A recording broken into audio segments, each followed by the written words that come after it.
चले अम्मी उठे, रात के खाने का वक्त है। इस वक्त गार्डन में कोई नहीं होगा। तुम्हारी बेवकूफियों की वजह से वो हमसे ऐसा बर्ताव कर रहे हैं जैसे वाकई हमने चोरी की है। ओह ऐसा है क्या? मेरी वजह से वो हमें चोर समझ रहे हैं? असल में तो ये सब आपकी लालच की वजह से हुआ है। वो तो मेरे कहने पे करीम साहब ने हमें पनाह दे दी, लेकिन आपने क्या किया? मैं उससे शादी कभी भी नहीं करूंगी, ये जानते हुए भी आप उसके पैसे उठा के ले आए। बुरा मत मानिएगा, लेकिन चोरी इससे कहते हैं, तो मुझ पे इसका इल्जाम लगाने की कोई जरूरत नहीं।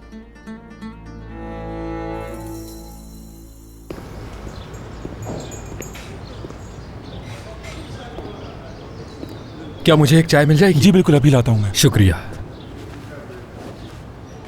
क्या वक्त आ गया इस बेचारे पर कि यहाँ बैठकर खा रहा है? तो क्या हुआ, घर जाके भी खा सकता है।